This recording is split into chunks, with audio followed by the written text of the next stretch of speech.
All right, this is a little scary. It's my first maiden with this much camera angle, but this is on a 3S. There we go. Uh-oh. Hello, drone racers. Today we're gonna take a look at this awesome drone. Look, company name, it's awesome.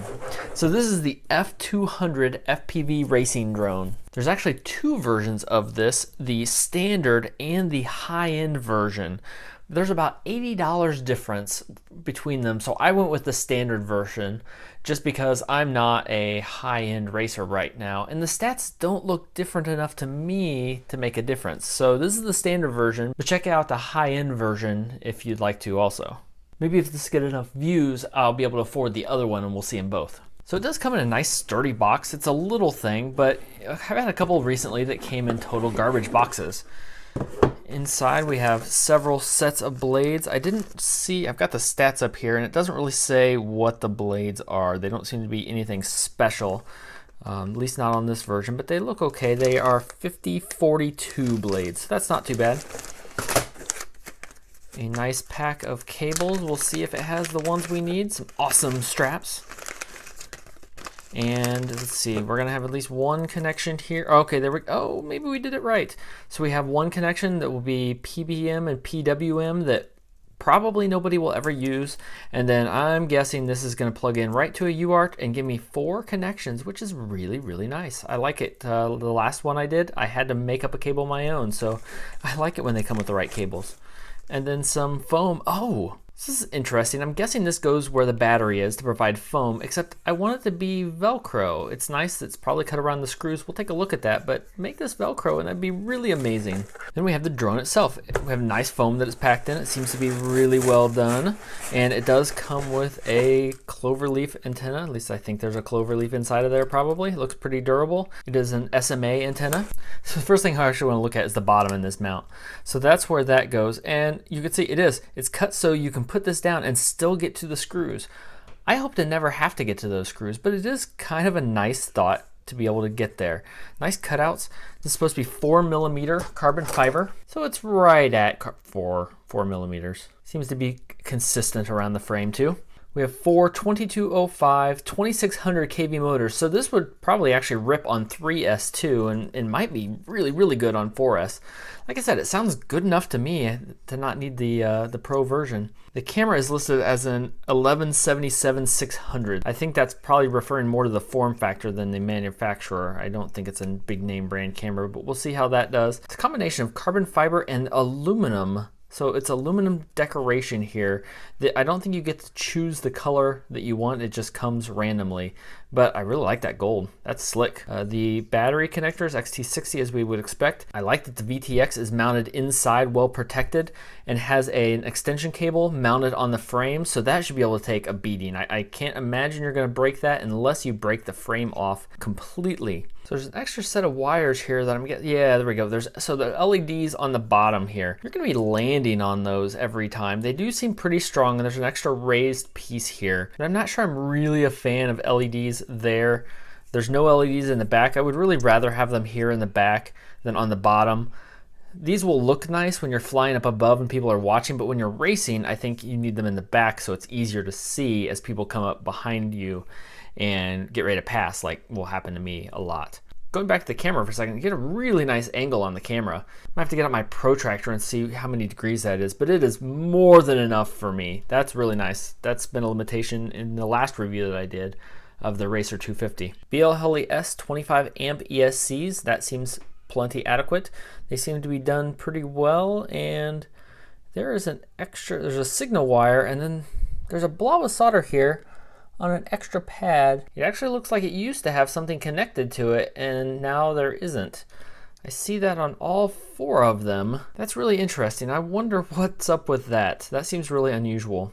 Going back to the transmitter, it is a 200 watt transmitter, so if I have to pick one, that's it. I want 200 watts. When I'm flying by myself, I like 600. When I'm flying up close, I don't mind 25, but 200 gives you a good middle ground so you can fly this around people or by yourself and get good range, handle what you need. There are dip switches on it to program the channel, which is not ideal. And you know that now that I think about it, I didn't get a manual with this. So I just checked again and confirmed, like, no, it did not come with a manual. That's gonna make this really interesting to get connected. There are a ton of UART ports on here and I have no idea which to connect to. So I guess this is gonna turn into a training video for how to get this going and also where to put the receiver.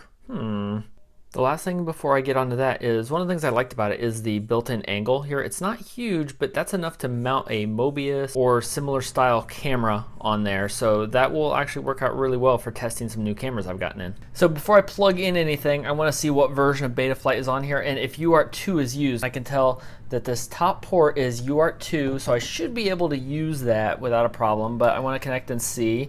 And Betaflight is not supported. That's interesting. Why is that? Let's take a look. This is actually running CleanFlight. Now it's running CleanFlight 2, and this is a new version. It's a new updated, supposedly much improved version of CleanFlight with CleanFlight 2, but it's interesting that that's what this came with. It didn't come with Betaflight, so that's fine. We can go to CleanFlight. So now in CleanFlight, which I also do have updated, we do see the connections here. And the most important thing are ports. So UART 2 appears to be available. UART 1 is connected and used for the USB port. UART 2 is what I'll use for my serial connection. Okay, so here's my plan. I'm gonna take this connector, I'm gonna leave these on it because these are already crimped and nice and ready to go. And I'm gonna connect that to the FreeSky XSR. And for that, this is a brand new one. I have the terminal cables here. Because I want these to be modular, I'm gonna reuse these. I go through a lot of drones, so I don't want to solder directly to the board. I'm actually going to solder on a servo connector. So I will solder on the servo connector here. I'm gonna make it pretty short, and with the connector here, then I'll be able to just take that, plug it into the appropriate 3 ports here, and I'll be good to go. So I've got to figure out which of these ports does what, which I can do pretty easily.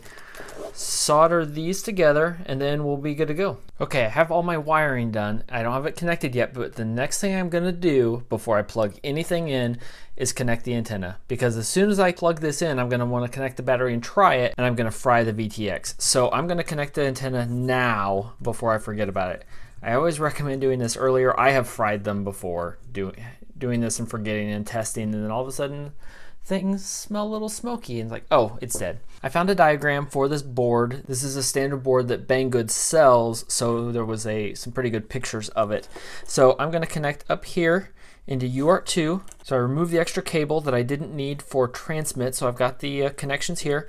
I've got my cables here, so this is the cable that came with the XSR, and I soldered it onto a standard servo. Oh, I soldered it on the wrong end. Son of a... I'm an idiot. I was in a hurry. I soldered it onto the wrong end. I needed to solder it onto this side, not this side, so I'm gonna go do it again. Let's try this again. Okay, so I'm all connected there. Now I have my little adapter where I've connected the FrSky to a male servo lead. So now all I have to do is take these connections here and plug them right in. So they will actually just plug in right to these spots and be plenty firm. And they're probably not gonna go anywhere. There we go. So there's that. Plug this into the receiver. There we go. Now we're gonna see if this USB port will power the receiver. See if we get any lights on there. I don't see anything. I see no lights. Yeah, I have really mixed results on whether that works or not. And hopefully I've got all the cables in the right place. So that was with the battery. So now what I've got to do here is, I don't know what the trick is. If you know the trick on why sometimes that works and sometimes it doesn't connecting the USB, let me know in the comments down below. But here I'm going to hold down this button. Someone recommended a special set of tweezers for this. I really like that idea, but I don't have one today. So I'm going to connect this battery. There we go. So there we go. And go to my radio and bind. Here we have flashing lights. I'm assuming that means I'm bound. So it didn't work. I rebounded it. It did the same thing. I think I had the transmitter just too close. It's literally right next. It's like right here, too close to it. So now I have a green light. And now for receiver, I have, oh no, everything is messed up. It's because of the same thing it always is. ATR, no. We have to choose spectrum. What spectrum is TA? Or that question came up on the other day. Now I have throttle, I have all my stuff. I will go through and center these out so they show up in exactly 1500. Then we'll set up the rest of clean flight. Okay, after much trial and tribulation, what it comes down to is these ESCs do not support D-Shot. At least I can't get it to work. They work fine with multi-shot, at least they appear to at the moment, so that's what I'm going to be testing this with. In the meantime, I also got the receiver and got everything put back together. The receiver is housed here underneath the VTX, and I've got the extra wires hidden up underneath here. Hopefully you don't have those when you do this, but that's what works for me. I ran the antennas up through the front, so I think that'll work well. Even if I stick a HD camera on here, I'll get it to connect and sit here, and the antennas will still be okay out of the way. So I think we're good to fly. All right, I think I'm finally gonna be able to maiden this thing. The first attempt, which I forgot to record, it just flipped out. Turns out the board orientation needs to be 90 degrees. So now we're gonna be testing the test flight. And we have stable flight. That's a first. It got a little bit of forward movement, but we have a hover. We are in level mode. We have no OSD, I don't think. It is super duper windy out here. Ooh, it's gonna be pretty quick though. All right, so we're gonna try horizon mode. Horizon mode looks good. Pretty stable in horizon mode. So that's why I enable air mode, even in horizon mode, so we can still do flips. It's pretty good. Okay, 3S flight test. Quite a bit of vibration.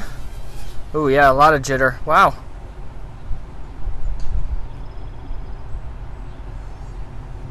Yeah, a lot of jello in the video. Wow. Default PIDs do not seem good. What's jello? Jello means the video is shaking.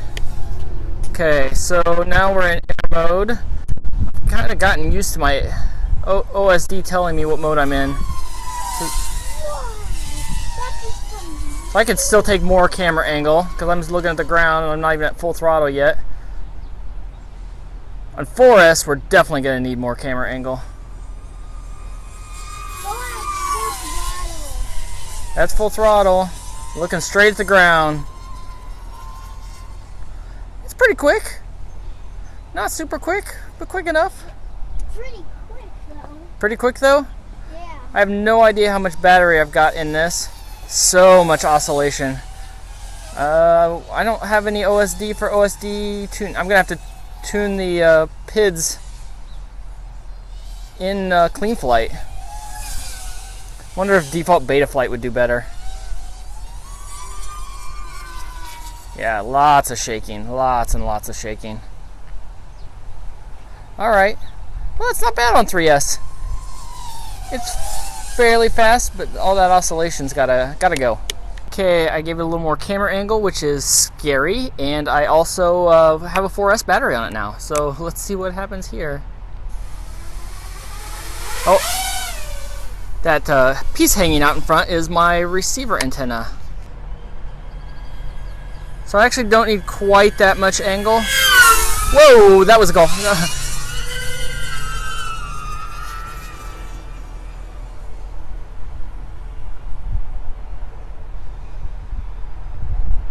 Yeah, that was my basketball goal.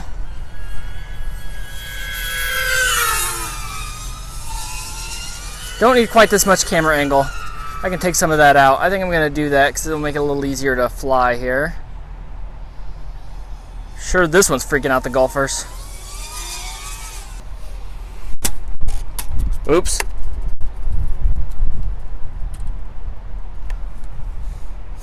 It's 2 feet from me. I am not used to that camera angle. Okay, so we're gonna try this again, but I need to find out what the lens is on this because I think it's too narrow. It's like a 2.8 maybe, just as a guess. Because I really want to be able to see the ground.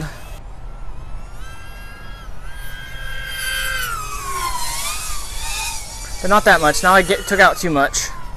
Took out too much angle. It does seem better with the 4S and the jello, or maybe it was a crash. Yep, now it's not enough angle. Because I want to be able to see in those kind of turns. It's heavy.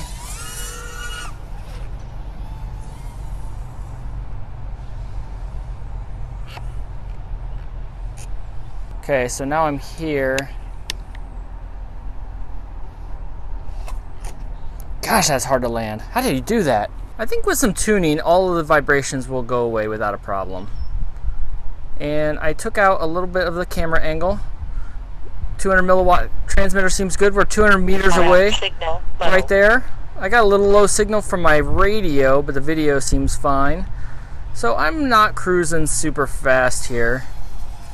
The biggest problem I'm having with this is my ability to fly with this camera angle. So there, and then it would be nice if it had an OSD to be able to see voltage and have it yell at me. So there's full throttle, and that camera angle is about right.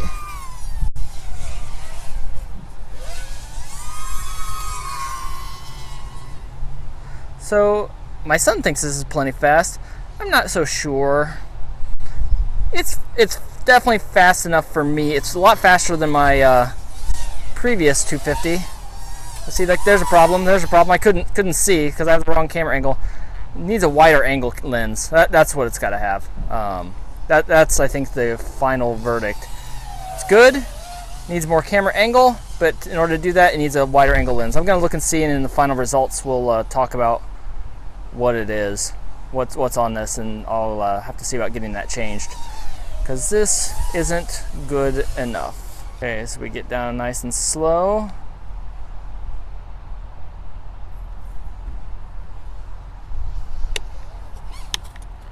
And we crash. That's how we land. We crash it. So there you have it, the awesome F200. Is it awesome?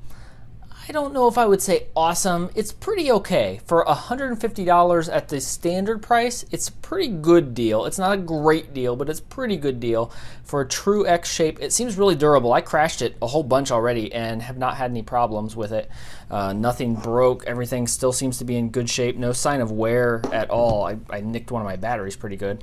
But I do like it. The problem I had was it is the hardest plug and play I've ever gotten going, but I'm going to do a separate video just on setting this up for anybody that does get one to try and help. The biggest problem is it doesn't support D-Shot, which they say it does support D-Shot. It doesn't support D-Shot. At least I couldn't get it to work with all the updated settings and everything. So keep that in mind. I am running multi-shot, and it does just fine in multi-shot. There are a lot of big fans of multi-shot, so it's fine. I calibrated the motors and they were good to go. So I think everything is good there now. I do like these props. I'm gonna have to see what they are because they took a beating. There's a couple little nicks on them and they're not even bent out of shape. They handled it just fine. They're not super aggressive. They're 50-42s, but they did a good job for me. The transmission range was good.